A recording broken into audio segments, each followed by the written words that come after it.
Buenas, buenas tardes, buenas noches. Continuamos hoy, 15 de enero de 2023, el estudio del compendio de la doctrina secreta en su página interna 271, que es la total del libro 311, y en el párrafo que dice, como dice el catecismo: hay una beatitud y un poder más allá de nosotros mismos que vienen en ayuda de aquellos que están preparados para recibirlos. Volvámonos hacia aquellas grandes fuentes de las cuales emanan incesantemente la fortaleza y la inspiración para todos los que, olvidando el yo, están resueltos a aprender y a compartir sin reservas. Este párrafo, que ustedes saben ya los que han estado, pero siempre hay hermanos que se unen recientemente, y claro, los que les invitamos que si pueden vayan estudiando las grabaciones anteriores.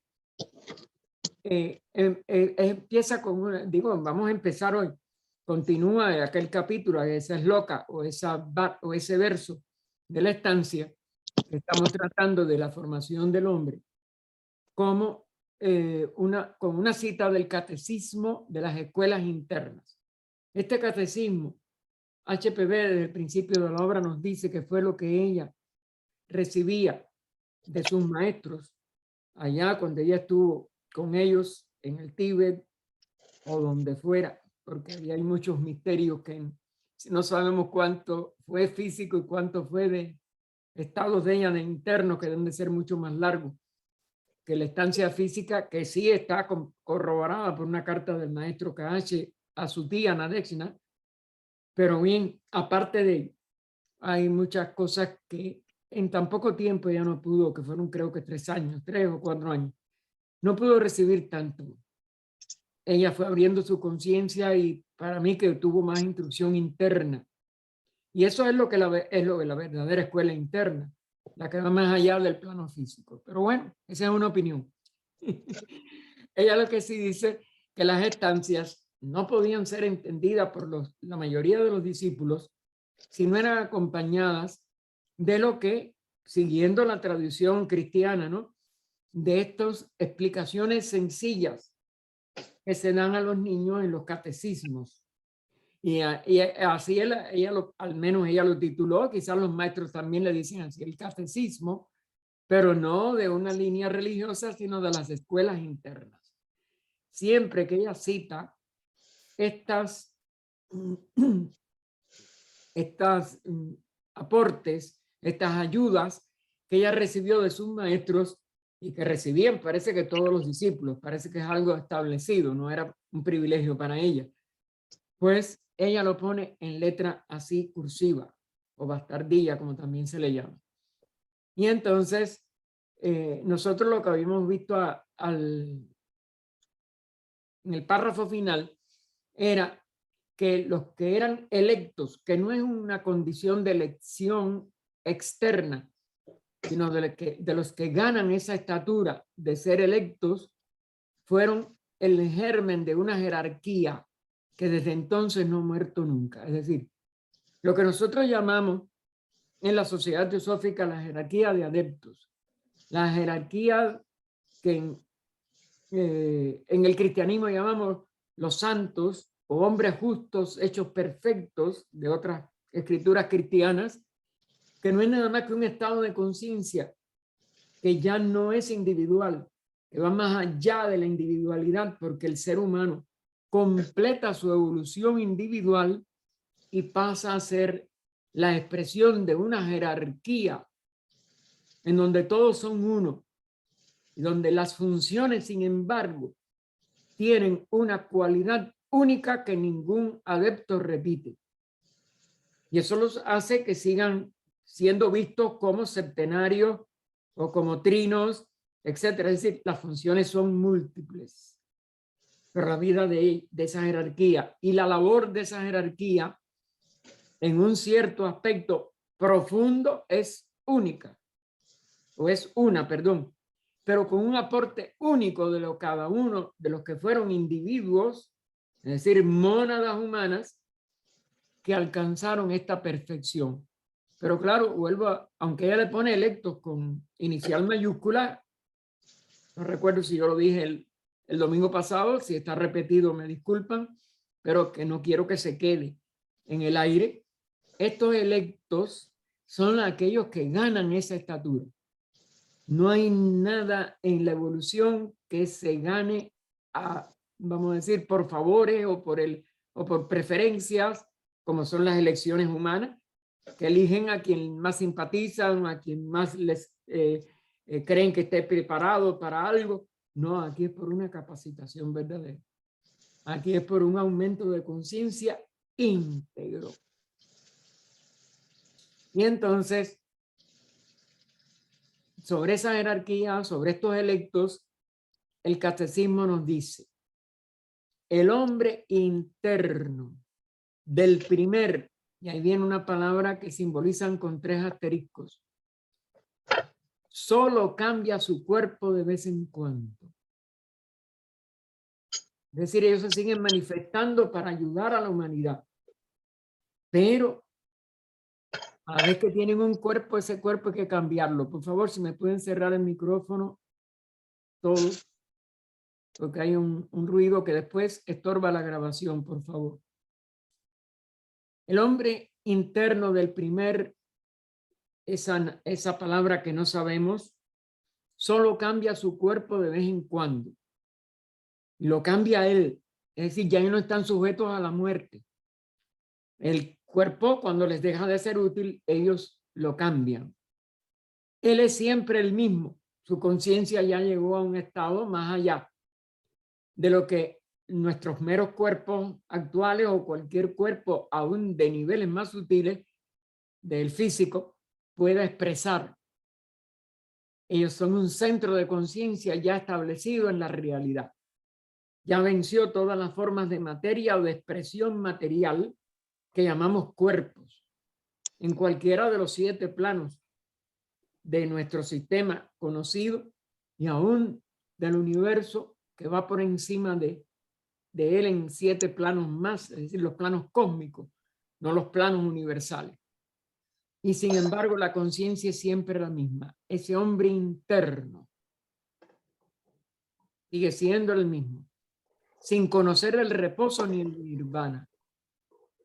Una de las características de estos seres es que renuncian a descansar, que renuncian a estar en la beatitud o el estado unido de lo que llamamos nirvana y aún para nirvana, desdeñando el devachan. Desdeñando el devachan porque por la labor que ellos hacen podrían tener una recompensa devachánica, como la tenemos nosotros. Hola. Por favor, si me pueden cerrar los micrófonos, estamos ya grabando y después hay que eliminar eso de las grabaciones, hermano. Desdeñando el devachan, es decir, que ellos pueden también asimilar todavía más progreso interno, porque todo lo bueno se puede asimilar permanentemente, pero ellos aún desdeñan ese reposo devachánico y permaneciendo constantemente sobre la tierra para la salvación de la humanidad. No una salvación en la forma dogmática que la entendemos en la religión, pero sí la salvación de la humanidad, impulsando todo lo bueno de cada ser humano para que se conozca a sí mismo, que es la única salvación. Conocernos a nosotros mismos es lo que nos salva del estado humano, lo que nos da el dominio sobre nuestro cuerpo físico, emocional, mental, búdico, átmico, y quedamos por encima ya cuando alcanzamos la liberación del nivel humano, por encima de la materia diferenciada de los 7 planos de nuestro sistema. Y por eso es un purusha o un espíritu libre. Pero libre en el sentido con respecto a la materia, pero integrado en esta jerarquía de que hablábamos y de que estábamos tratando de dar nociones. Nociones porque yo no me precio de que pueda yo realizar su realidad, pero sí de poder distinguir entre el nivel de la manifestación individual humana y personal, que es la que nosotros todavía nos constreñimos más mientras no tenemos mayor evolución, y ser un espíritu libre, pero integrado en una jerarquía, trabajando por la salvación de la humanidad. En este caso, la de adeptos lo hace aún sobre la tierra. No tiene que continuar en el ciclo de necesidad de reencarnaciones y muerte, pero voluntariamente se limitan a esos cuerpos para poder ayudar a la humanidad, porque sus vibraciones tienen que llegar a esa humanidad y la humanidad está presa en este plano de la tierra. Y después del punto suspensivo, eso es que el catecismo todavía enseña más. Este es parte de un resumen de los 7 hombres vírgenes, que son a los que se le llama kumaras. Fíjense, hombres vírgenes, lo pone con un guioncito, es decir, son hombres en el sentido, y es lo que se le pone mayúscula, de que se expresan como si fueran humanos, pero que no tienen ninguna de las limitaciones o defectos o, o pecados que nosotros llamamos perder la virginidad, es decir, perder la inocencia, perder la pulcritud de la vida espiritual total. Hombres vírgenes, kumaras, 4 se sacrificaron por los pecados del mundo. De los 7 hombres vírgenes, ¿no? Que habíamos visto. 4 se sacrificaron por los pecados del mundo e instrucción de los ignorantes para permanecer hasta el fin del Manvantara presente. Aun cuando invisibles, siempre están presentes. Aunque invisibles,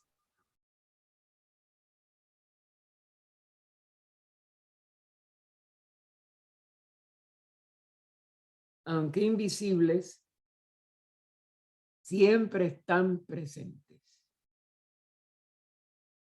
Es decir, que esto es la esencia de esta jerarquía.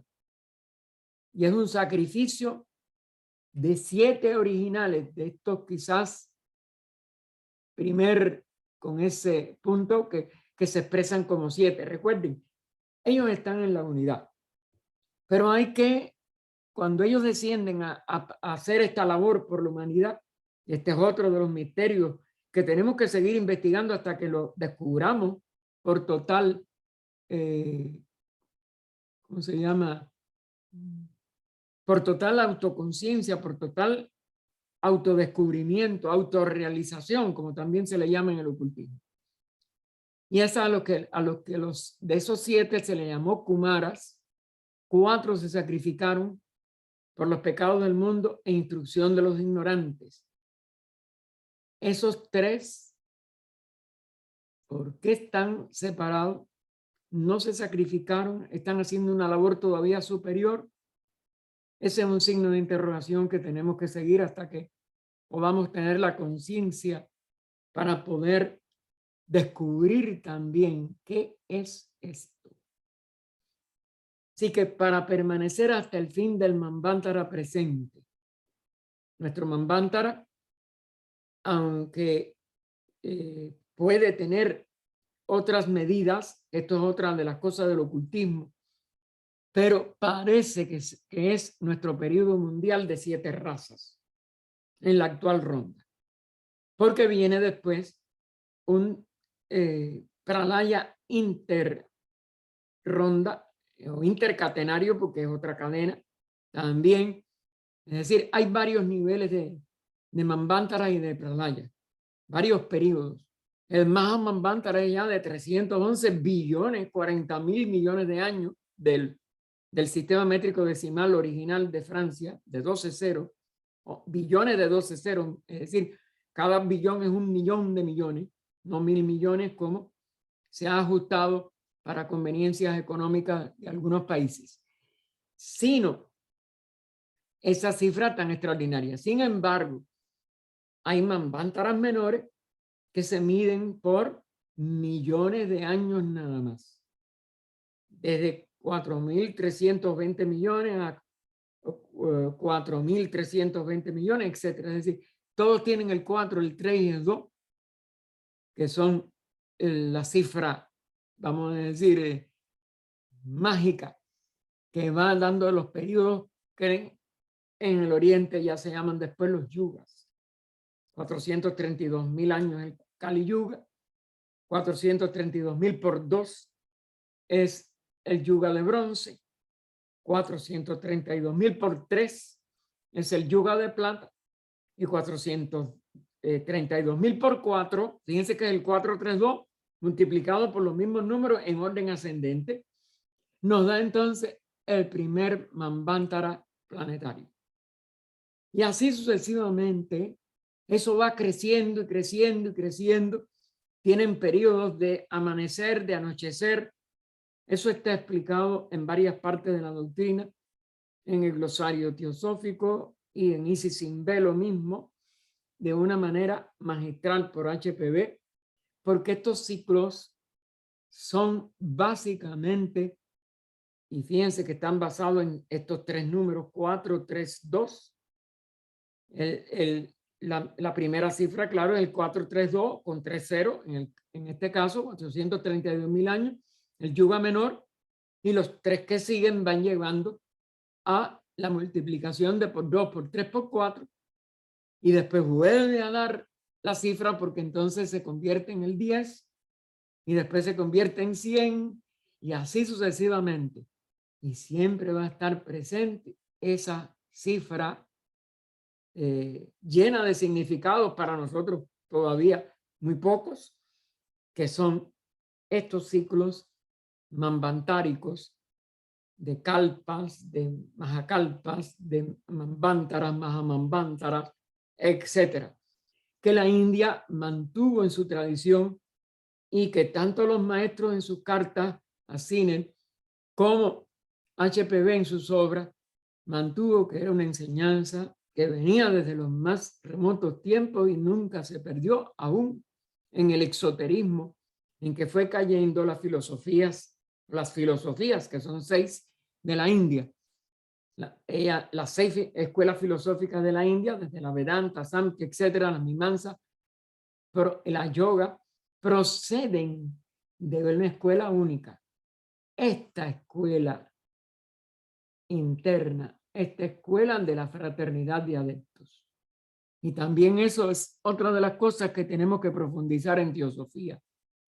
Profundizar primero intelectualmente, no es fácil profundizarla en un nivel total. Y entonces continúa.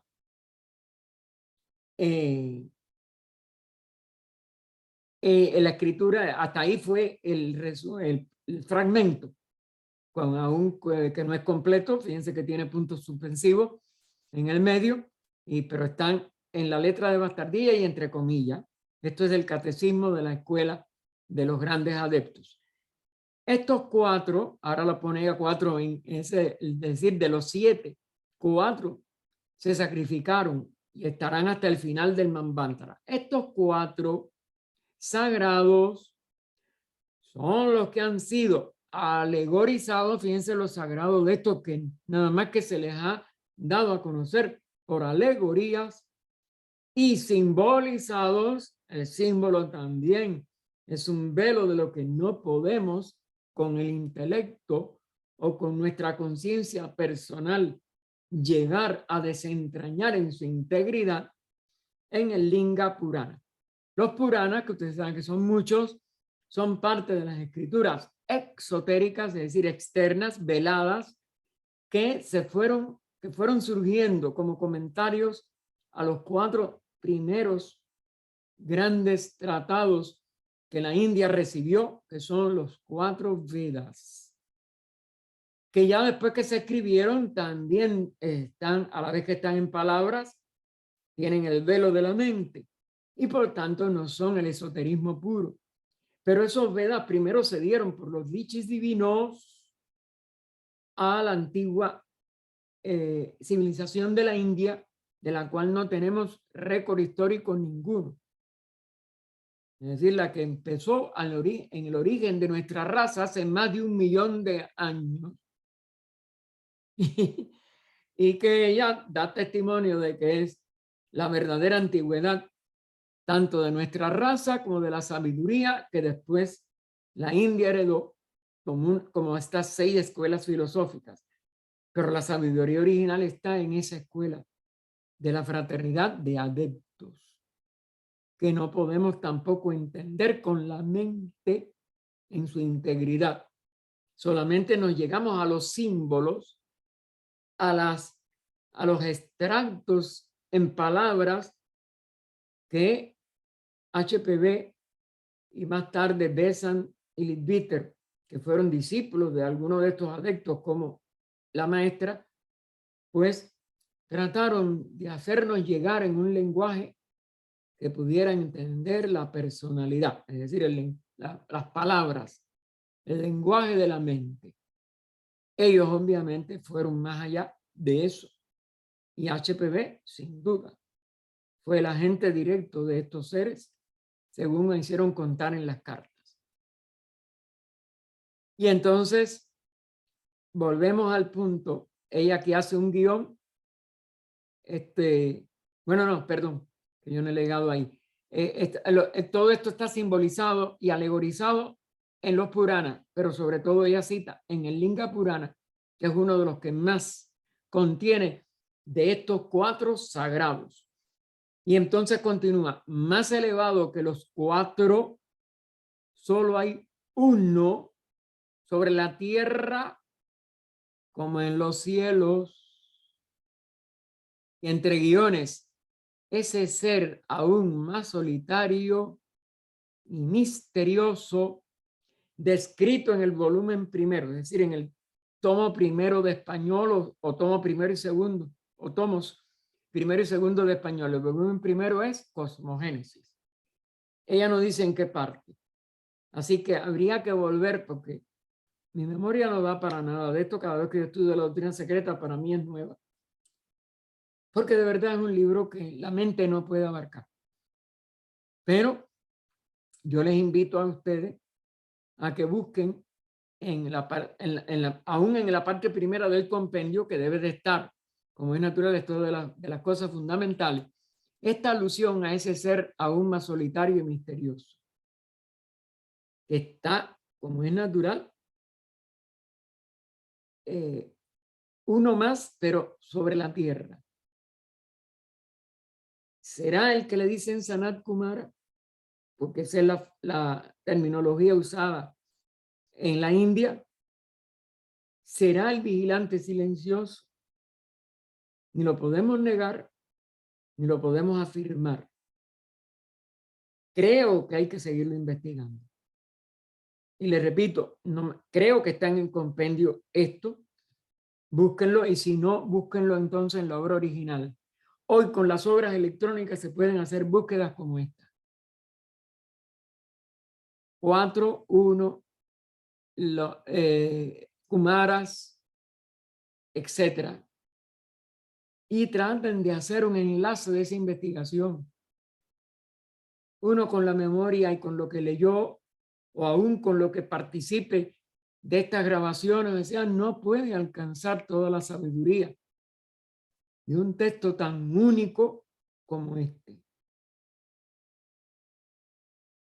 Entonces, en otro párrafo nos dice ella ahora, con la 4ª raza, recuerden que esta es la raza que trascendió a través de Platón con el nombre de Atlante, de Atlántida, su continente, y de su hundimiento por sucesivos diluvios y también grandes terremotos, porque claro que las dos cosas se unen, pero predominó el diluvio. Recuerden que todas las razas habitan un solo continente en el sentido vamos a decir, simbólico de la palabra.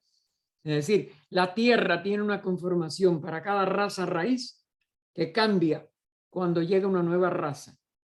Y como ellas no llegan una tras la otra, sino se superponen una dentro de la otra, la Atlántida se fue hundiendo, más o menos desde hace ese 1.000.000 de años, en que ya nuestra raza se estaba estableciendo, primero en los restos de ese mismo continente Atlante, pero después en nuestras actuales tierras, que son totalmente diferentes, con diferentes climas, con diferentes configuraciones que las que tuvieron las tierras durante la cuarta raza Atlante.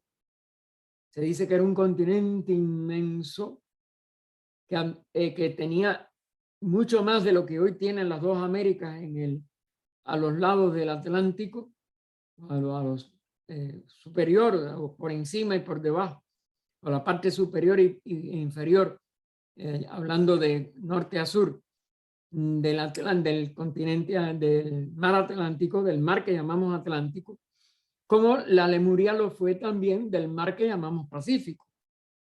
Pero eso es, lo vamos a decir, el grueso de esas dos razas, que son las dos razas que tuvieron solidez física, como la tenemos todavía nosotros, aunque nos estamos sutilizando mucho más de lo que pensamos.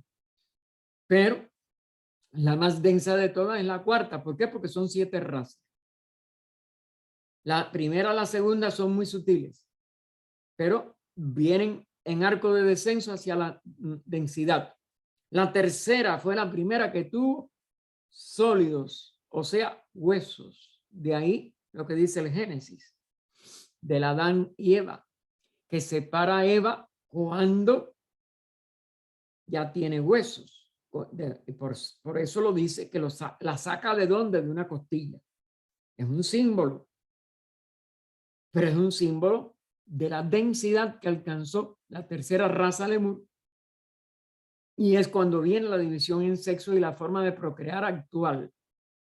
Por eso todo lo anterior no tenían esta contaminación del deseo del sexo, de las violaciones a que da lugar, de las leyes de la naturaleza a que da lugar esa división en sexos, pero también de la capacidad de, aunque sea con el cuerpo físico, poder engendrar un nuevo cuerpo, de lo que llamamos los hijos. Y todo eso son pasos de avance. ¿En qué? En la evolución.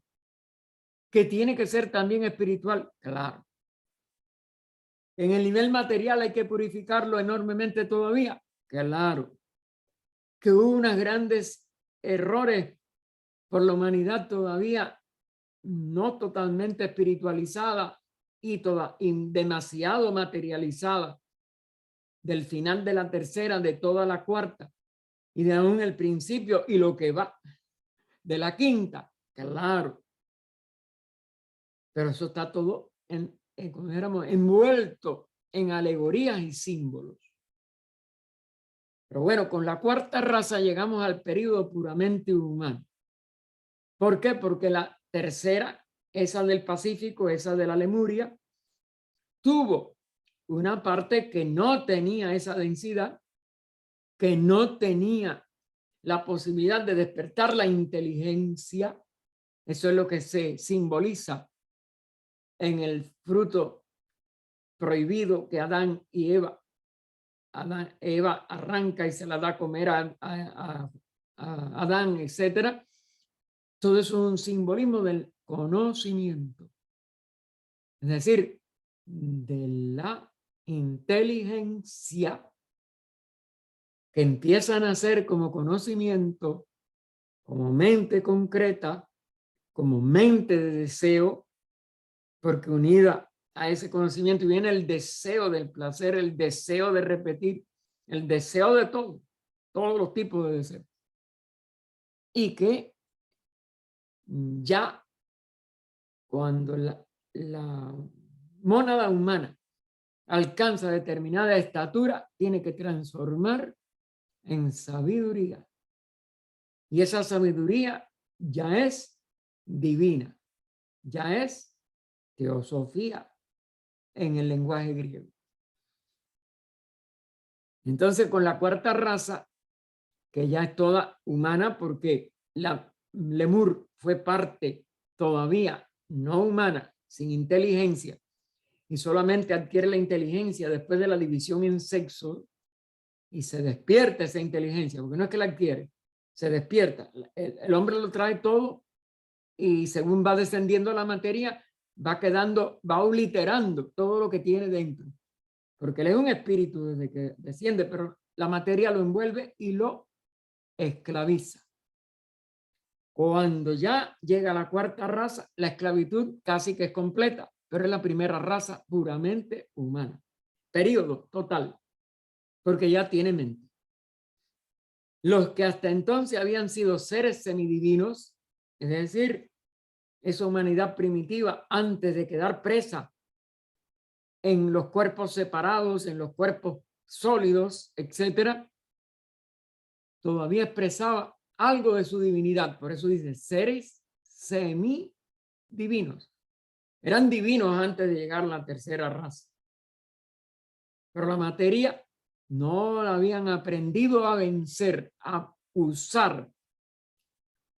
Y por tanto, quedan ya semidivinos, pero aprisionados por sí mismos, porque ellos son los que han descendido como mónadas divinas, libres, pero saben que es un ciclo de necesidad y admiten entrar en estos cuerpos que solo eran humanos en apariencias, los cuerpos, porque la verdadera humanidad es la que ya desarrolla esa inteligencia hasta un punto al menos, es decir, ya tiene algún conocimiento de ese árbol que sabe distinguir entre esto me da placer, esto me da dolor, esto me es bien, esto me es mal, bien, mal, placer, dolor.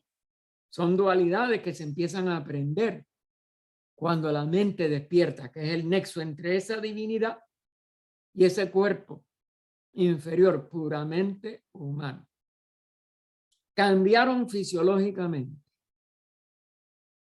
Es decir, la cuarta raza es la que va cambiando en su fisiología para que la quinta, que es la nuestra, con un sentido más, físicamente lo que distingue sobre todo es el quinto sentido, pues, o cada sentido en cada raza, ¿no? La primera raza tuvo un sentido, la segunda 2, la tercera 3, la cuarta, eso está en el compendio al inicio de Antropogénesis, en la segunda estancia, si mal no recuerdo, y entonces cambiaron fisiológicamente para la forma humana actual y tomaron para sí esposas que eran completamente humanas y hermosas. Recuerden que antes de tener los que no recibieron la mente total, los que eran de cabeza cuadrada, que lo vimos en alguna de las estancias, cometieron errores horribles y son los que tienen que redimirse de aquellos errores y están encerrados en los cuerpos de lo que llamamos cuadrumanos, los monos, etc.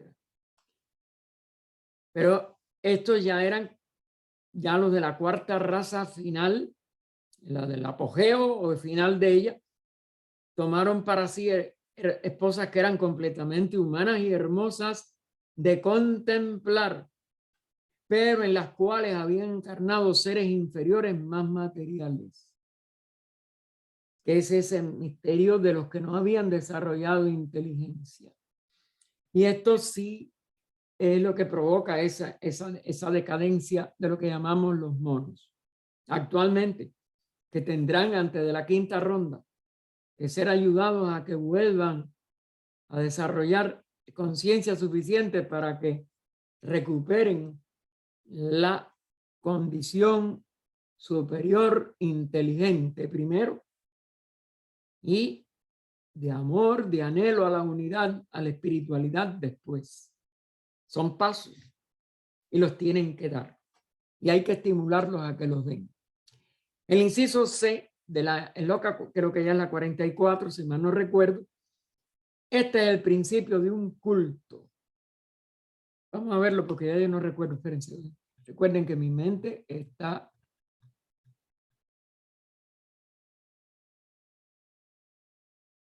Estos tres eslocas estaban juntos uno a otro y tenemos que volver a llegar a la esloca para recordar, porque si no, yo estoy perdido.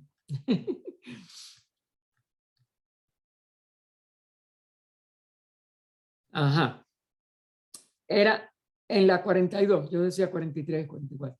Construyeron templos para el cuerpo humano, rendían culto a macho y hembra. Entonces el tercer ojo dejó de funcionar. Ajá. El culto se hizo a los mismos seres humanos. De ahí viene todo el culto de hoy. Razas primitivas para nosotros, pero que tuvieron.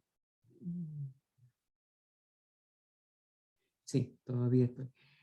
Pero que tuvieron en el fondo una razón, que es esta que está aquí, de que empezaron a adorar formas humanas como si fueran dioses. Cuando la verdadera condición divina no tiene que ver con la expresión física.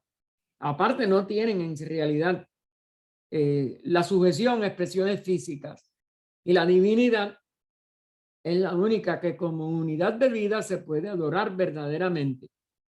Pero en la etapa esta, transitoria, entre el ser semidivino, que después se densifica y que no recibe toda la inteligencia a la vez, quedan una serie de abismos entre la evolución del alma que habita en estos cuerpos ya encerrados en la forma.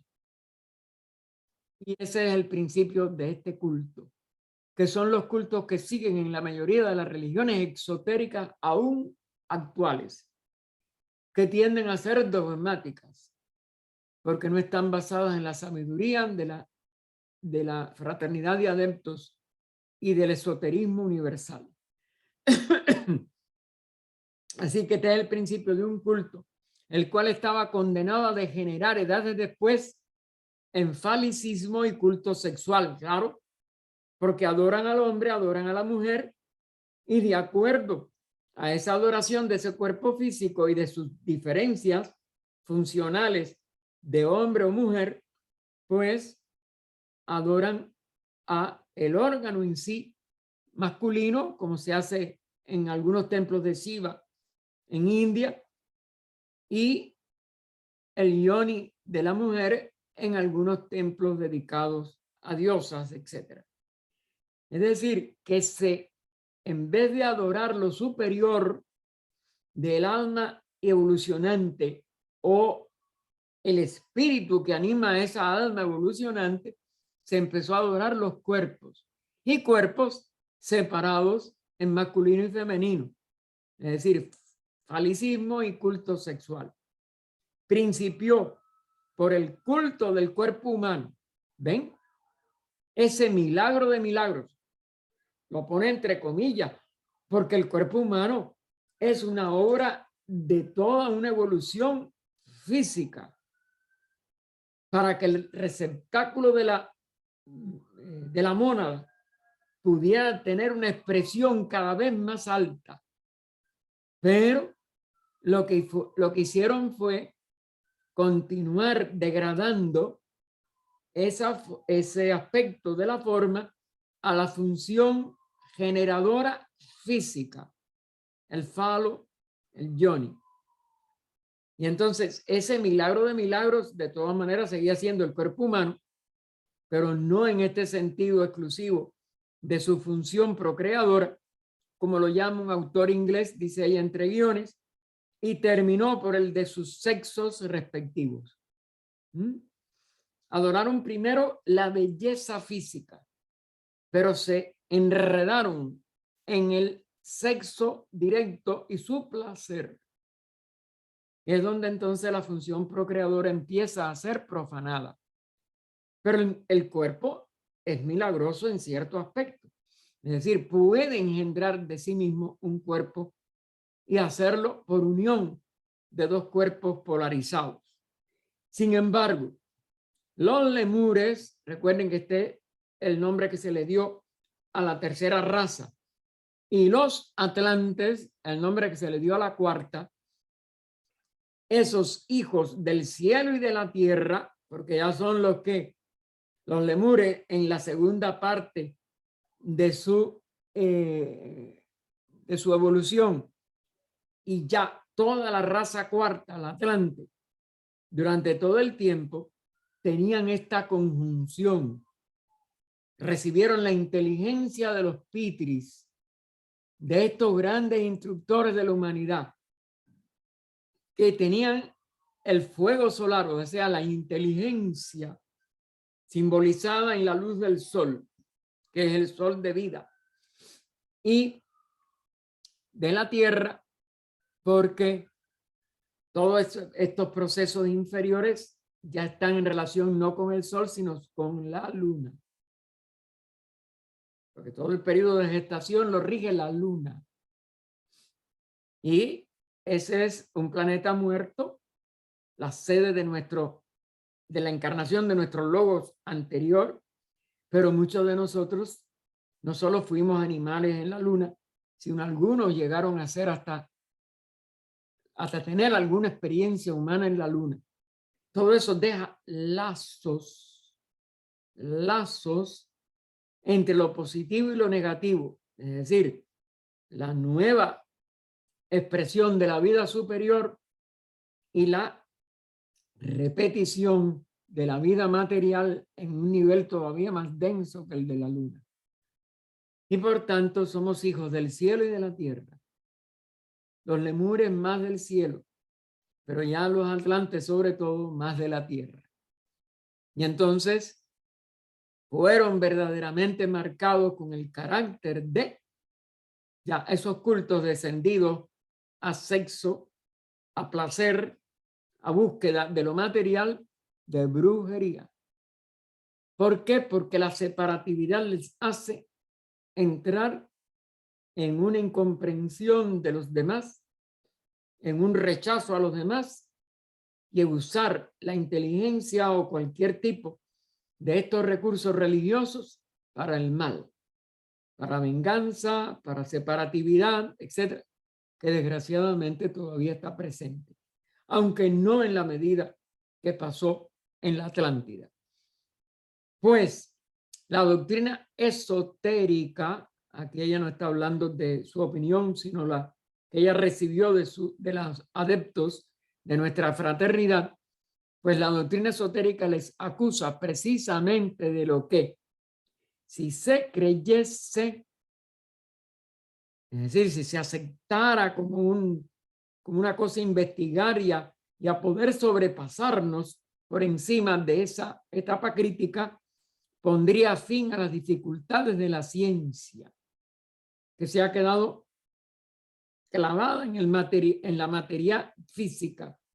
Pero aquí se explicaría todo lo psíquico que se desvió desde lo espiritual. Y es donde, al negar la ciencia, el enlace que nos llevaría otra vez por reascenso hacia la espiritualidad, pero hay que conocer las fuerzas intermedias, que son las que se pueden usar lo mismo para bien que para mal, pues, que es lo que entonces degeneró en brujería, porque ya está en los mundos de la personalidad, y la personalidad es dual. La personalidad está separada de sí misma por estas polaridades del bien, del mal, de lo masculino, lo femenino, de lo superior, lo inferior, lo espiritual, lo psíquico, lo físico. Si esto se admitiese, se investigara, fíjense, no de creencia como creencia ciega, si se creyese, pondría fin a las dificultades de la ciencia respecto al origen del hombre.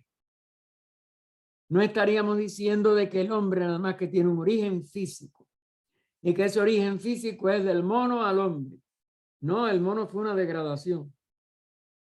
Hay sí hoy algunas líneas que ya se dan cuenta que al menos el antecesor tanto de la humanidad como de los monos, los antropoides, es común. Pero hay que dar un paso todavía más allá. Fue la humanidad la que fue primero, y la forma o las conciencias que degeneraron después en nuestros actuales monos llegaron después por haber cometido el pecado, entre comillas. No es pecado en un sentido religioso. La violación de la ley natural de procrear con seres que tenían la apariencia de seres humanos, pero que no habían llegado al desarrollo superior y que se animalizaron, engendraron estos cultos a las formas, a los sexos y a la separatividad, y es hoy lo que llamamos la magia negra, la brujería o cualquier otra cosa. Así que entonces la doctrina esotérica les acusa precisamente de lo que, si se creyese, pondría fin a las dificultades de la ciencia respecto al origen del hombre, o más bien de sus semejanzas anatómicas con el mono antropoide. ¿Qué es lo que hay? Son semejanzas anatómicas, no origen del espíritu, mucho menos aún de la conciencia verdaderamente razonadora, superior, mental, a las pasiones que estos seres que hoy están en los monos cultivaron.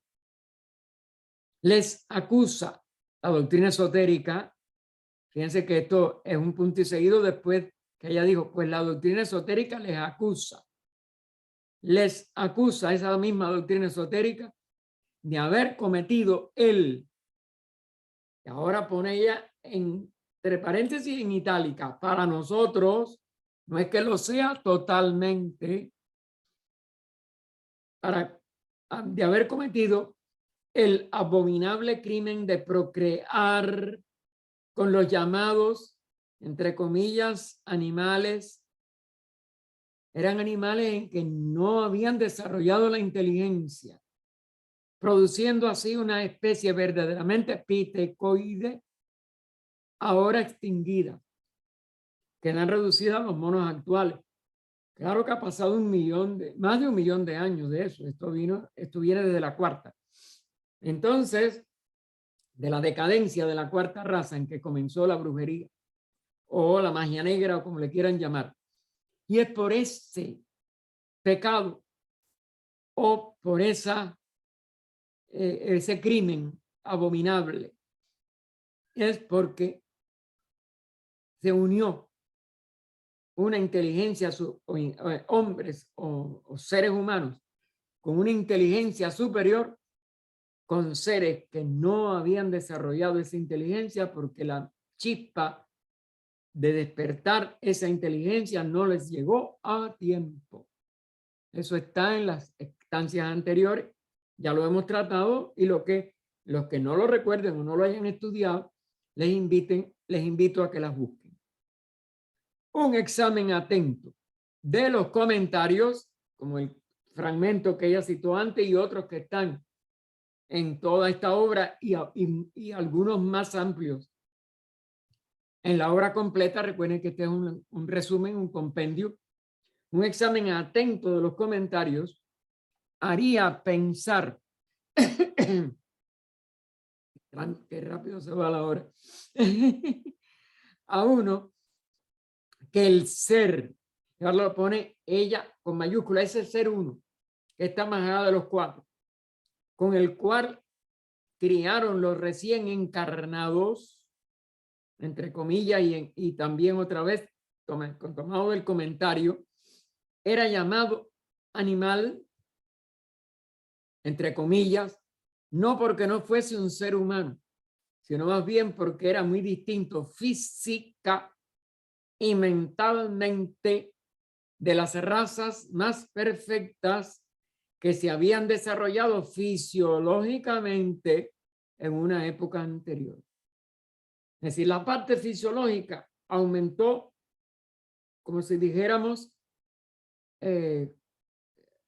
par y paso, a la misma vez, pero la de la inteligencia no.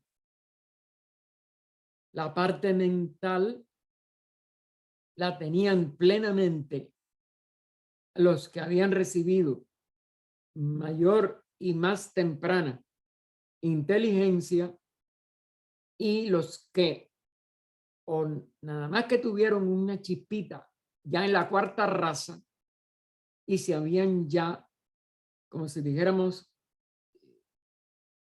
habían sido incapaces de desarrollar el discernimiento para no unir la inteligencia ya despierta con una apariencia física agradable, pero que carecían de esa inteligencia y de esa presencia de esas mónadas más avanzadas del final de la tercera y principios de la cuarta. Y ahora nos lleva a ella a la estancia que tendríamos que volver. Recuérdese la estancia séptima. Y lo que dice en la Sloka 24, es decir, el párrafo 24, recuerden que Sloka es la terminología oriental que está dentro de esa estancia séptima. Habría que ir allí, repasarlo, no tenemos el tiempo, pero ustedes lo pueden buscar, tanto en el libro como en las grabaciones. Así que recuérdense la estancia séptima y lo que se dice en la Sloka 24, a saber, que cuando los hijos de la sabiduría vinieron a encarnar la primera vez, algunos se encarnaron por completo. ¿En dónde? En las mónadas más avanzadas de nuestra humanidad, lo que se llamó la primera división. Y se fundieron con él y dieron los primeros adeptos casi que instantáneamente, porque estaban muy avanzadas y la inteligencia, la luz solar que le comunicaron, se hicieron que los dos se fundieran en uno solo y crearon los primeros adeptos de nuestra humanidad. Así que esos hijos de la sabiduría encarnan en el promedio ya de la segunda parte de la tercera raza. Algunos encarnaron por completo, es decir, se fundieron, pero ya con las mónadas menos avanzadas que esa primera de las 7 subclases. Otros proyectaron en las formas solo una chispa, mientras que algunas sombras, fíjense cómo lo pone con inicial mayúscula, quedaron sin llenar, y lo enfatiza en itálica. Es decir, como no todos los pitris descendieron, recuerden que hay una tercera parte que se niega porque las formas no le gustaban, no les eran agradables, y postergaron hasta la cuarta raza su descenso. Esas sombras quedaron sin llenar, quedaron sin mente, quedaron sin llenar y perfeccionar hasta la cuarta raza. Adelante. Y ya era demasiado tarde. Las formas habían seguido progresando. La parte interna de inteligencia no había ni empezado a vibrar. Esas razas, pues,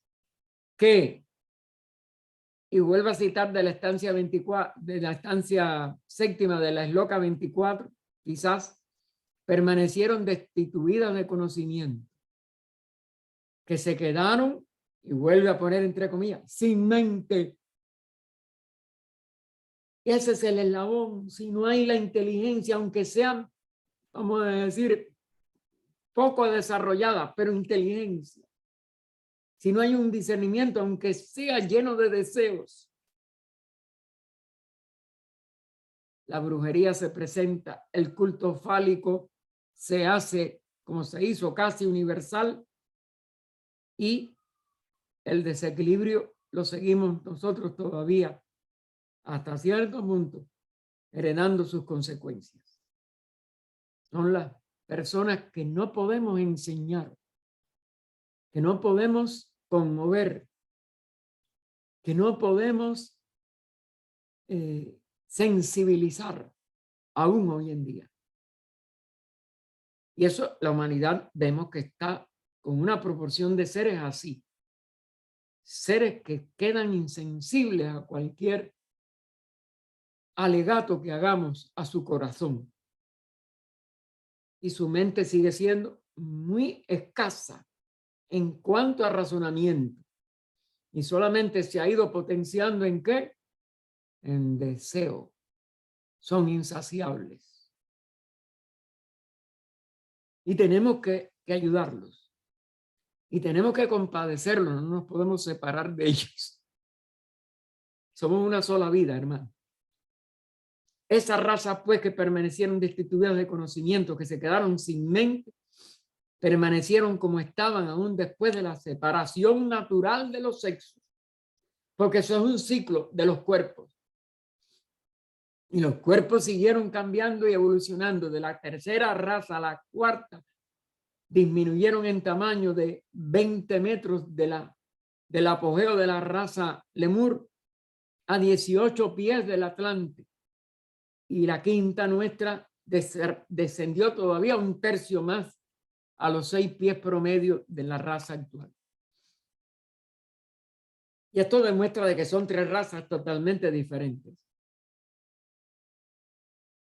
Estas fueron las que llevaron a cabo el primer cruzamiento, por decirlo así, y criaron monstruos.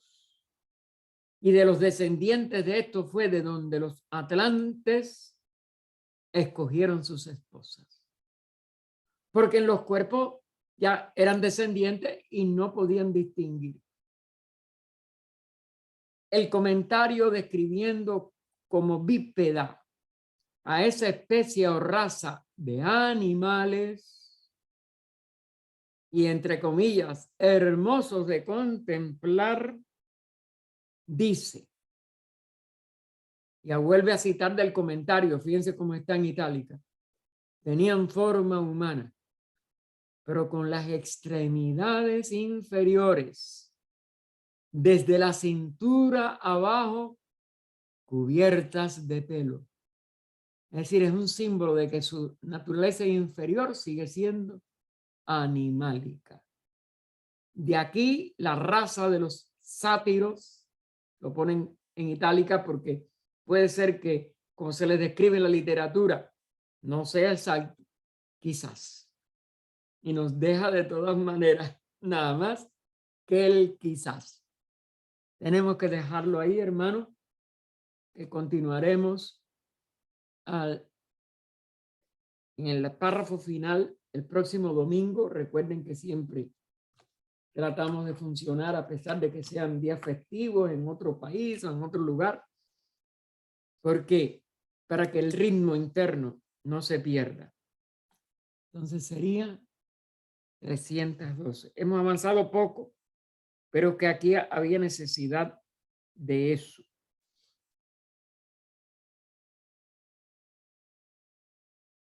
Debe ser 200, bueno, después lo veo la palabra.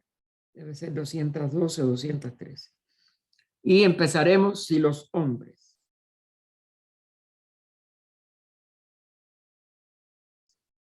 Oh vida oculta que vibras en cada átomo. Oh luz oculta que brillas en cada criatura. Oh amor oculto que todo lo abarcas en la unidad. Que cada ser que se sienta uno contigo, sepa que por lo tanto es también uno con todos los demás. Paz, paz, paz a todos los seres. Adelante, Ernesto. Mira, a ver si ya yo creo que puedes abrir ahora. Sí, sí, dime. Así, hermano, vimos los 4 Kumaras que se sacrificaron por el bien de la humanidad. Y decía que arriba de estos 4 solo hay uno, dice, que es el más misterioso y el más solitario, descrito en el volumen 1. Bueno, este es el Manu Vaisbata, ¿quién es el ángel caído, Lucifer? ¿Quién podrá ser? No, mira, yo no te puedo contestar porque yo nada más que soy un estudiante.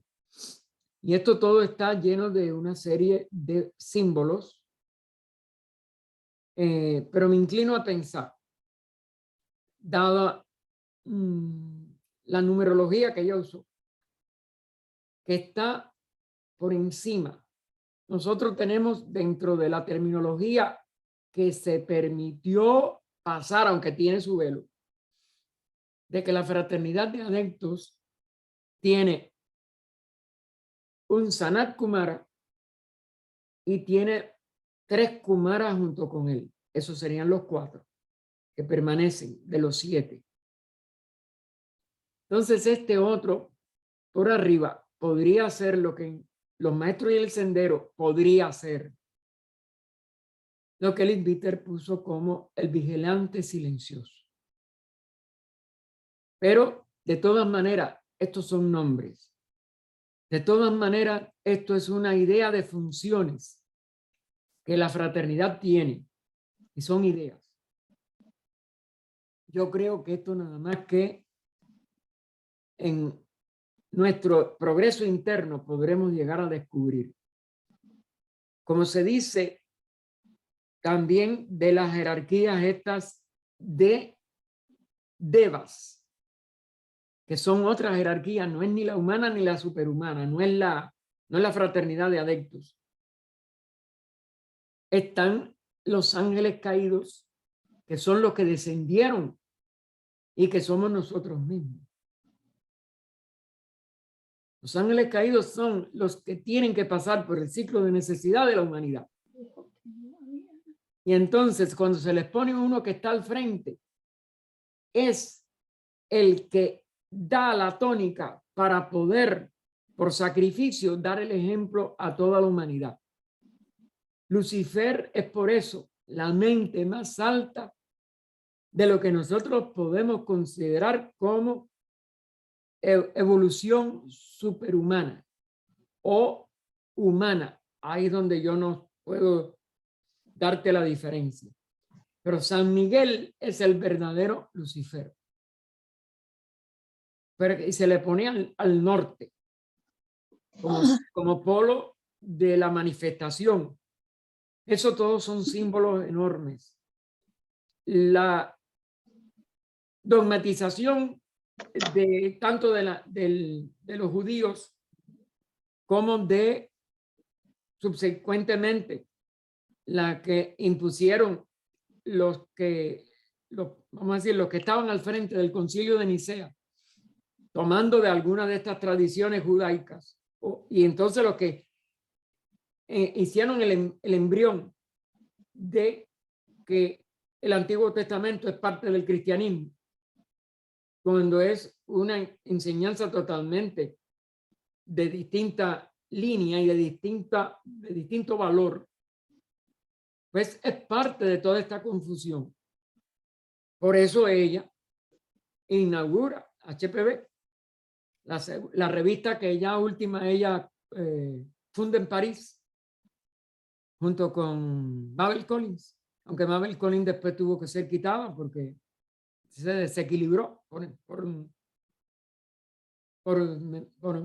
psiquismo.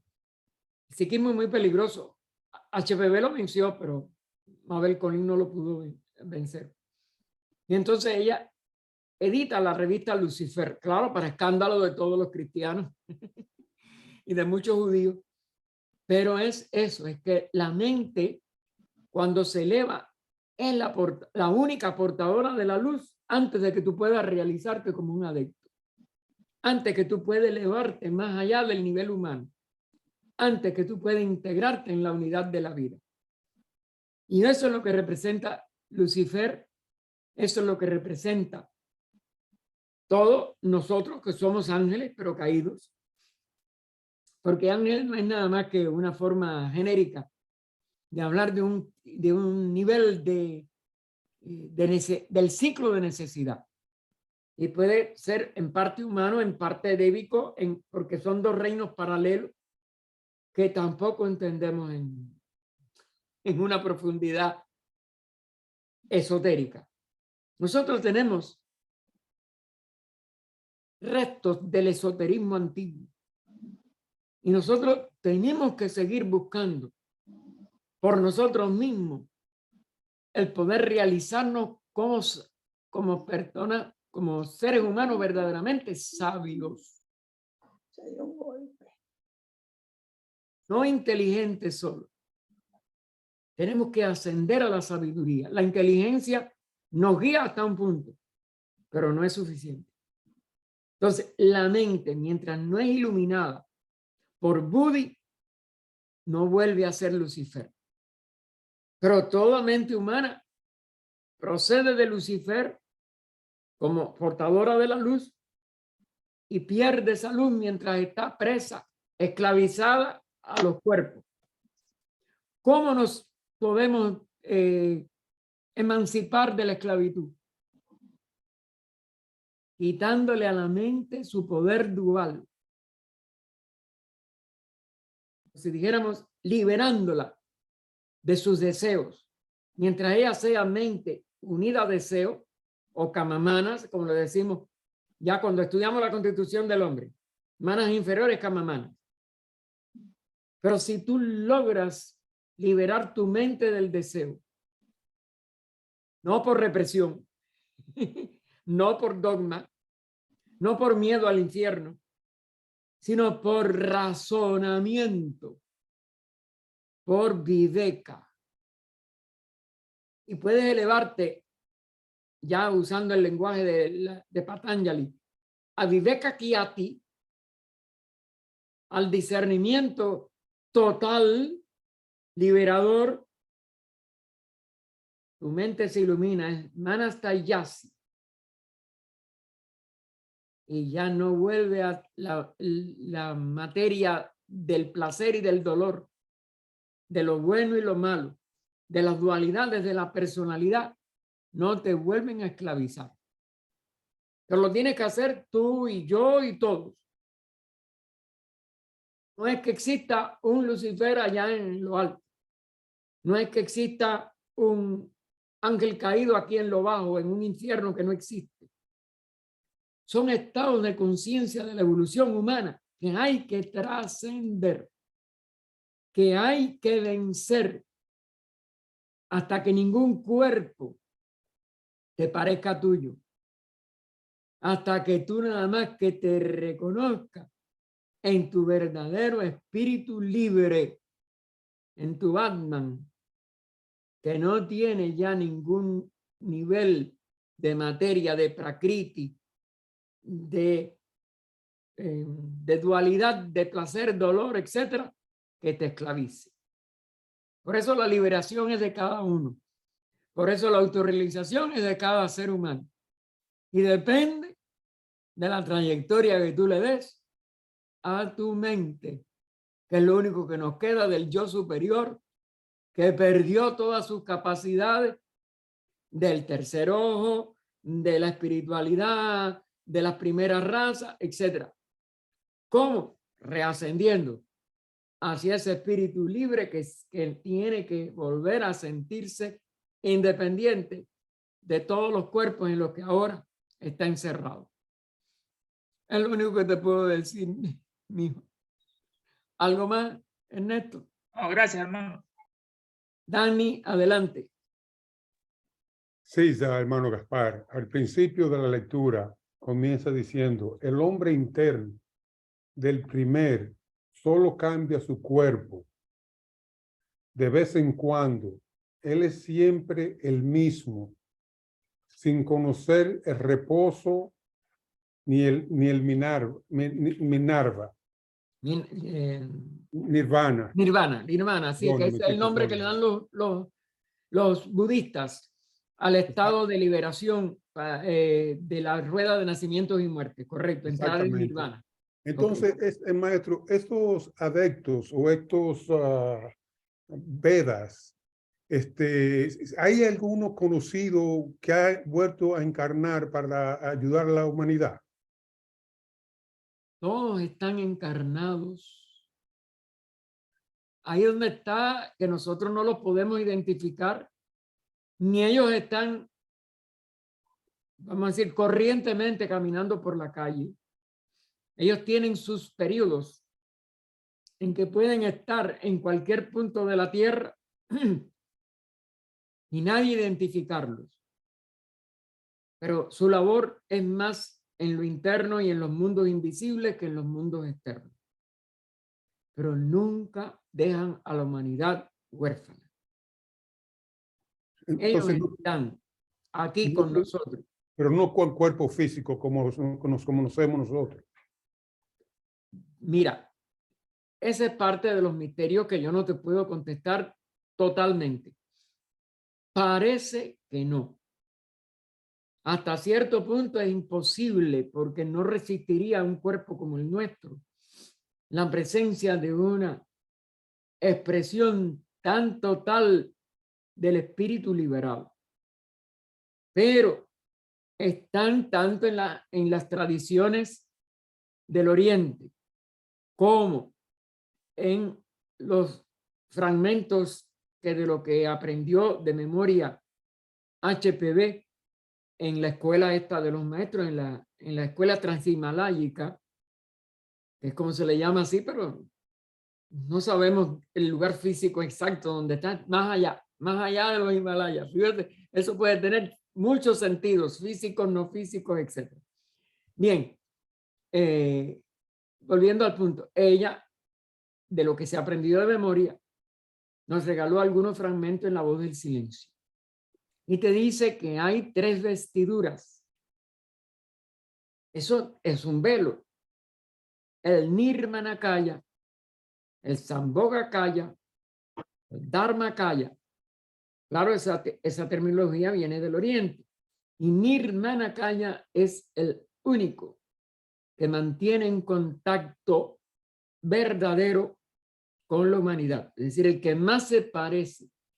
Pero cuando tú estudias La Misma Voz del Silencio y otros textos sobre el proceso por el cual un ser humano alcanza la estatura superhumana, te das cuenta de que no sabemos nada, que son una serie de epítetos para que te des cuenta de que es un cuerpo mayábico, pero es que todos nuestros cuerpos lo son, es decir, un cuerpo aparente, pero que no puede tener la misma, vamos a decir, calidad de los de nosotros que estamos todavía dentro del ciclo de necesidad, dentro no solo de la individualidad, sino dentro de cada personalidad. Es decir, que tenemos que vencer primero toda la personalidad íntegra, elevarnos a la individualidad y trascender la individualidad para entrar en el nivel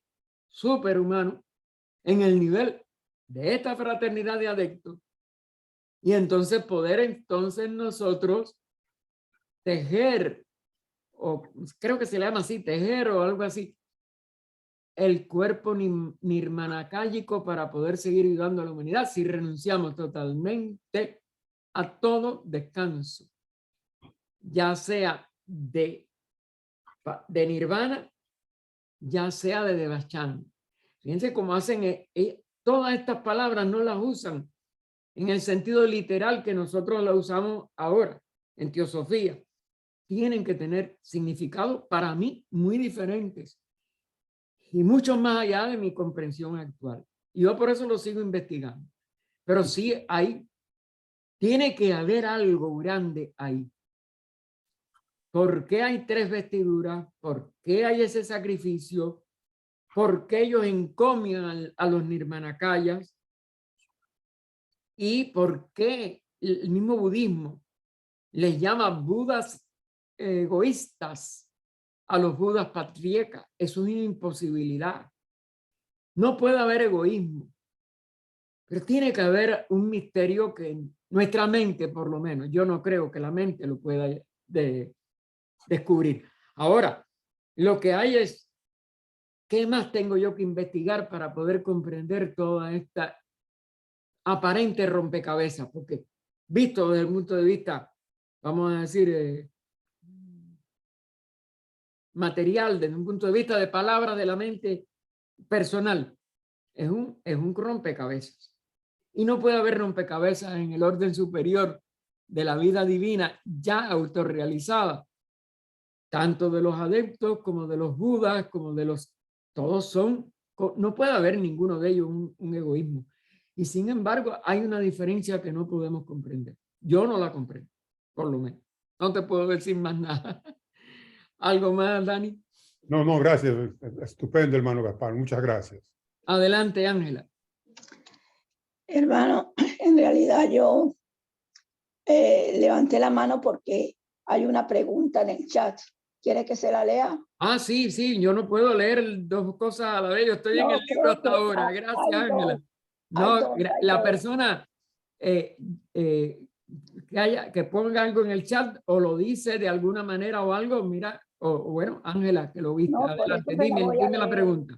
Con gusto la contestamos, quien quiera que la haya escrito. Isabel Bor. Buenas tardes, Gaspar. Pregunta. Escuché que la luna cumplió su ciclo como la que está pasando actualmente a Tierra. Correcto. Por lo que los Priti lunares son las mónadas elevadas del globo G de la raza raíz G. ¿Por qué no pueden haber sido con vehículos como los humanos? No entiendo la pregunta. ¿Por qué no pueden ser? Haber sido con vehículos como los humanos. Ella está hablando de la luna. No, mira, la luna es el globo D. Sí. Es decir, el cuarto globo de un sistema de 7 globos como el de la Tierra. Fue el cuerpo físico de la encarnación anterior de nuestros mismos logos planetarios. Hasta ahí es lo que dice la doctrina secreta. Porque de ahí vienen una serie de interpretaciones, sobre todo en comentadores como Barborca y otros que pueden tener sus aciertos, pero que también pueden tener sus errores. Ahora, lo que dice, y hasta donde yo sé, la cadena lunar fue la encarnación de nuestro logo planetario en 7 globos, de los cuales uno, el físico, fue la luna, la actual luna de la Tierra. Es decir, ahora es un satélite de la Tierra. Le entregó todos sus principios vitales al nuevo centro Laya donde se formó la Tierra.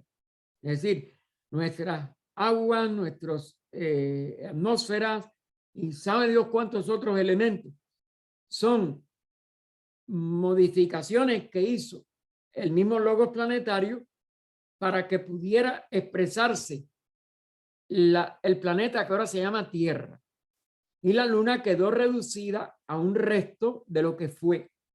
Ahora bien, cuando ya tú hablas de la séptima raza en el globo G, es decir, la última manifestación de la humanidad que evolucionó en la luna, los que alcanzaron en ese globo G, es decir, en la contrapartida más sutil de los 3 del arco de reascenso de la cadena lunar, si alcanzaron la liberación, sobre todo, son los que, esos que alcanzaron la liberación, son los que fueron traídos por sacrificio de ellos, porque ya ellos cumplieron su nivel humano, a nuestra tierra, para darle a la tierra un paso de avance como una nueva humanidad. Y ese paso de avance fue que aprendiéramos a través de sus chayas, es decir, de sus dobles astrales o dobles etéricos o el aura sutil de nuestros cuerpos físicos actuales, de nivel físico actual, pudieran tener la capacidad de expresar vida, es decir, la vitalidad pránica. Esos son los Pitris Barichats. Pero no significa que ellos tuvieran el mismo cuerpo que tuvieron en la luna. Ellos completaron su evolución humana en ese globo G de la cadena lunar. Y son una jerarquía ya de seres que ya pasaron el nivel de separatividad de la mente y de separatividad de sus cuerpos etcétera. Es decir, que ya están en la unidad de la vida, pero que despertaron y trajeron a que las mónadas de nuestra actual humanidad, que fuimos animales en la luna, que algunos llegaron a tener algunas expresiones individualizadas en la luna, las más adelantadas, pero que en la Tierra tenían que continuar la evolución humana.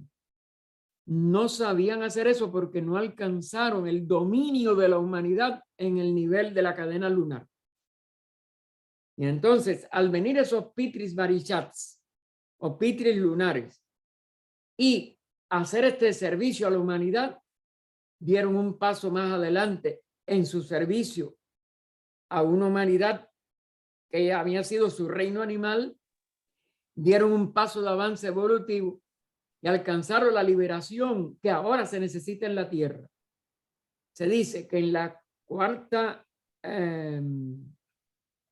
vamos a decir, en la humanidad de la luna, de esa evolución lunar, que a veces se dice que es la cuarta, pero parece que es la tercera, porque era menos densa que nosotros.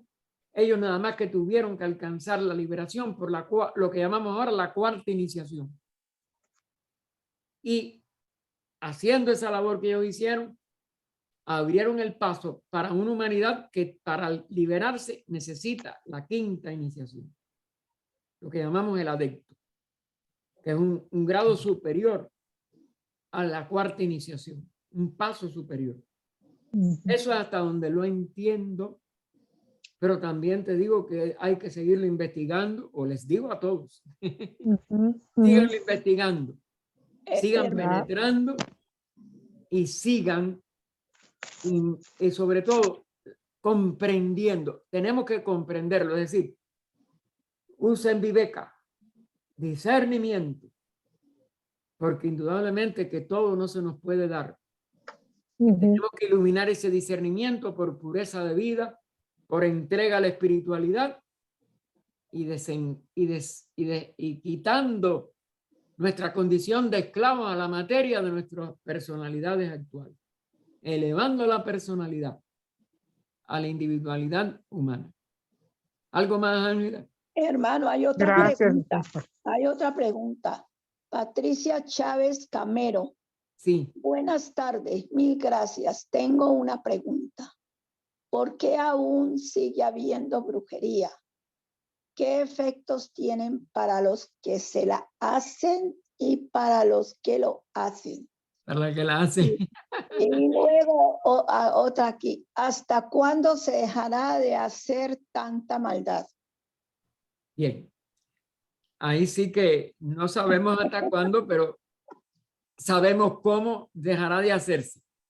Cuando la mente humana deje de ser egoísta. Por eso, el primer paso de todo el que estudia teosofía es poder empezar a verse en su egoísmo. La personalidad es siempre egoísta. ¿Por qué? Porque es un centro aislado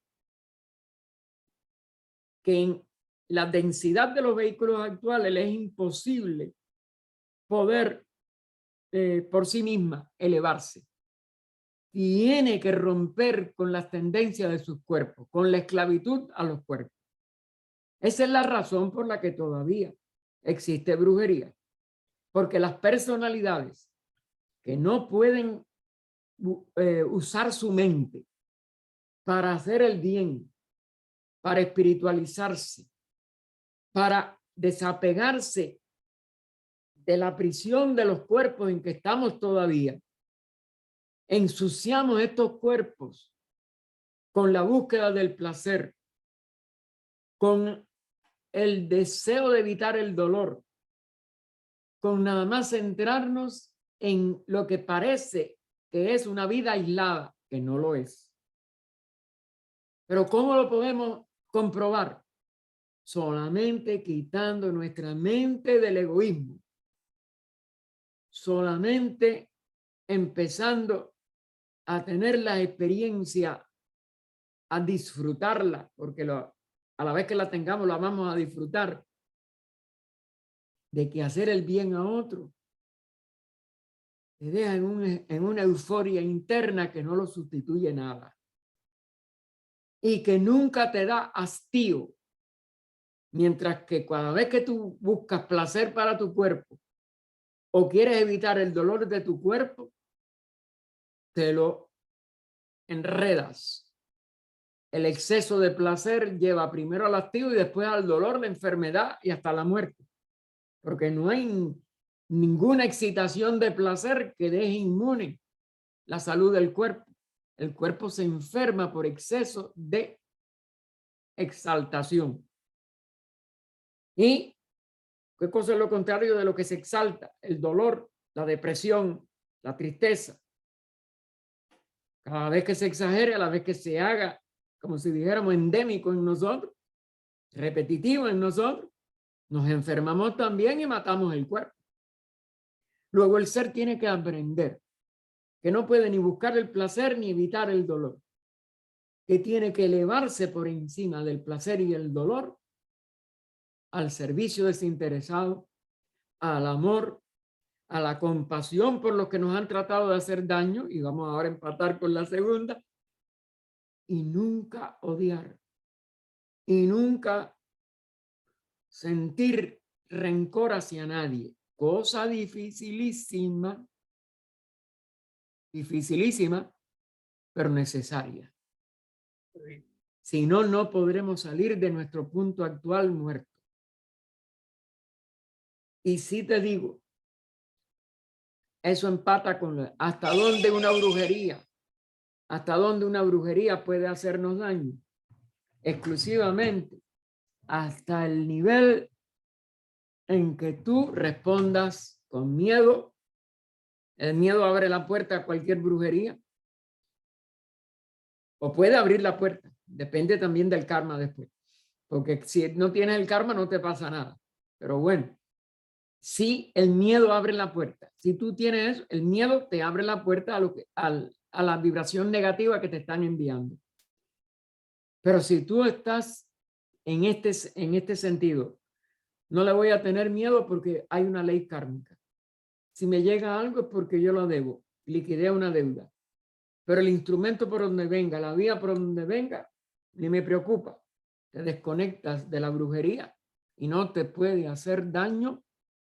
Te vuelvo a insistir, salvo un karma. Y si el karma tú lo liquidaste, tienes una deuda menos para atrás. La persona creyó que te hizo un daño. No. Tú tenías vamos a decir, una endija, tenías una herida por donde ese daño te podía entrar. Te entró, más nada. O tenías miedo. Donde quiera que haya un hueco en tu vida, dijo Amado Nervo, llénalo de amor. En plenitud, es un libro de Amado Nervo. Búsquenlo y verán, ahí hay una espiritualidad enorme. Donde haya un hueco en tu vida, llénalo de amor. Te llena una cosa o tienes miedo de que no, llénalo de amor. A la vez que tú pongas amor, salvo un karma, no pasa nada. Ahora, eso va a seguir mientras haya ignorancia, mientras haya egoísmo, mientras haya estos seres que no les podemos ni enseñar, porque responden siempre mal por bien que tú le hagas. No importa, síguele haciendo bien. Síguele teniendo compasión. Ahora, no odies. No llenes tu vida con huecos. En sí el odio no es activo, el odio es falta de amor. Si tú eres capaz de amar, no hay un hueco en tu vida. Ya le estás llenando todo de amor. Eso es lo que puedo contestar, hermano. La mayoría de las, vamos a decir, de las hechicerías o de brujerías ya no tienen las claves de antes, salvo algunas líneas de vudú o alguna cosa parecida. Pero el resto ya no tiene ningún poder. Eso yo se los digo porque en Cuba había mucho miedo a los babalaos y sobre todo, no me acuerdo, había unos, porque les dan distintos nombres. Óigame, yo he pasado por una esquina y he pisado cosas que tiran en las esquinas para que le haga daño al que lo pise, que esto nunca me ha hecho nunca nada. Mi papá nos enseñó a eso.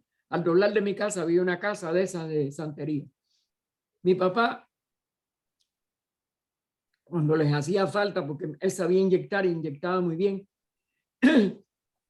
Cuando empezó la penicilina, entraba a esa casa 6 de la mañana, 12 del día, 6 de la tarde, 12 de la noche. Y nos decía, ustedes, aunque hay niños ahí, esto, lo otro, no entren, la casa esa tiene muchas vibraciones de animales muertos, nosotros éramos vegetarianos todos en mi casa, pero no tengan miedo, si algún día, porque entran corriendo con los muchachos y esto, lo otro, no pasa nada. Papá, ¿y por qué tú entras? Porque yo cierro mi aura cuando voy ahí, yo voy a hacer un servicio, ese viejito está en cama, nadie había que lo fuera a inyectar la penicilina, cuando empezaron la penicilina en el 45, 44, 46. Yo lo voy y lo inyecto, yo tengo que cumplir, él está enfermo. Y entonces él lo que cerraba su aura, más nada, y después la abría cuando salía de la casa. Eso es lo que hay que hacer. Sean prácticos, hagan el bien, no miren a quién y no tengan miedo. Adelante, Diana. Gracias, Gaspar. Por nada, Isabel. Diana, adelante. Abre el micrófono. Sí, Ajá, Gaspar, gracias por todo. Maravillosa la clase. Yo no empecé desde la primera clase y a lo mejor la pregunta que voy a hacer es no, bien no importa, no ignorante. importa. Yo las contesto Sí. de todas maneras, de la que sea, no importa. Gracias. No, es que como tú hablas de los pitris lunares, Ajá. cuando ellos estaban, vamos a decir, en la luna, cuando Sí. Como sí, humanidad. Fueron la como humanidad de la en luna que logró el triunfo humano dentro del esquema lunar. Correcto. Exacto. Entonces Ajá. quiere decir que ellos eran muy avanzados y sin embargo estaban allí y pasaron a ayudarnos a No, nosotros. mira, evolucionaron como seres humanos allí. El resultado positivo de esa cadena lunar fueron los que llamamos ahora pitris lunares. Es decir, completaron su evolución humana dentro del ciclo de manifestación de la cadena lunar. Es lo que quise decir. Ah, ya. O sea que no necesariamente uno tiene que descender hasta lo más denso, hasta esta ronda para lograr culminar el trabajo, ¿verdad? Porque ellos estaban en la luna y sin embargo culminaron su proceso. Correcto. Y entonces vinieron como padres, pitris, en el sánscrito antiguo, etcétera, significa padres. Vinieron como unos padres para dar nacimiento a una nueva humanidad. Entiendo. O sea, que el Esto es como una carrera de relevo. Ya, pero quiere decir que no necesariamente tenemos que pasar por todas las rondas para lograr culminar el proceso espiritual. Podemos lograrlo en la cuarta, como hicieron los pitris lunares. Correcto, Ah, ya, correcto. entiendo. Sí. No, Oh, mira. El promedio de evolución de una humanidad, más o menos, pero eso depende porque el nivel individual humano es el único que tiene libre albedrío.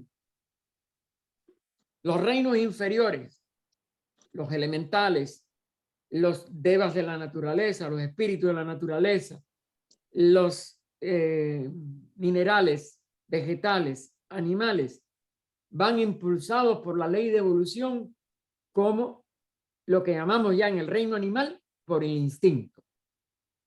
Es decir, ellos no tienen mente propia y no tienen individualidad. Ellos evolucionan como almas grupales.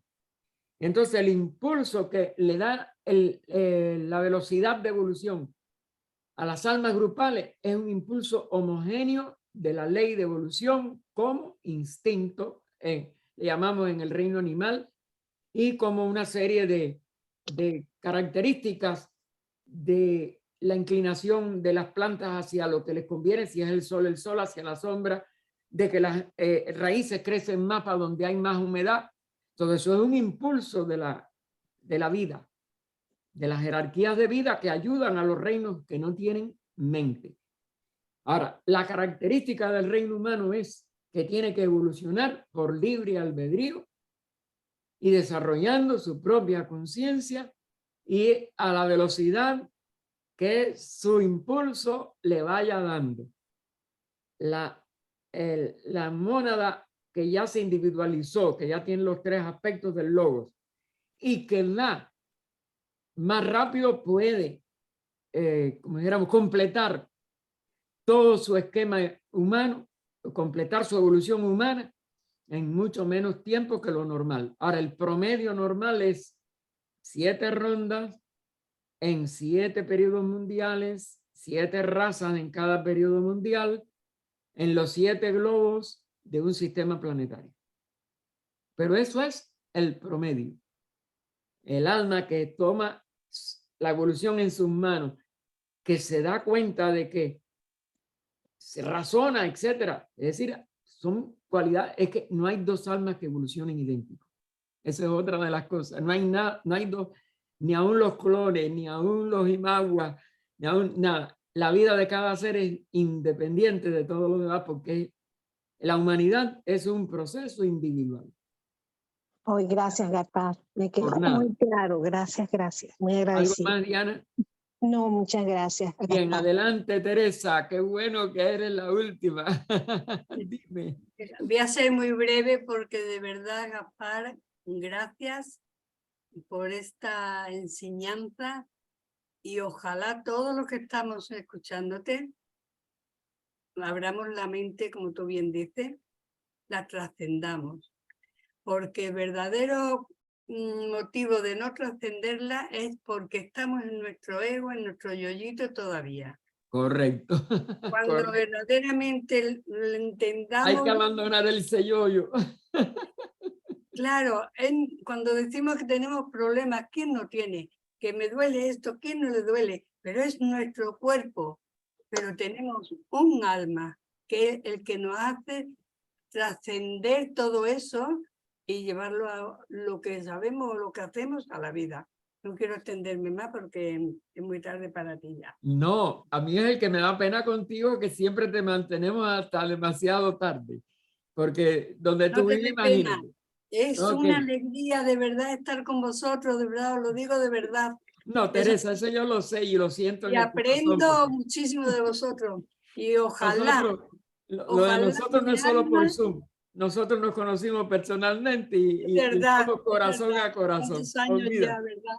Óiganme, entonces les recuerdo a todos que en menos de una hora, en 54 minutos, vamos a tener la Orden Teosófica del Servicio de México en favor de todos los que sufren, de los enfermos, que es una orden de sanación, y les invitamos a todos a que nos ayuden también en esa línea. Vamos a parar ya la grabación. Gracias.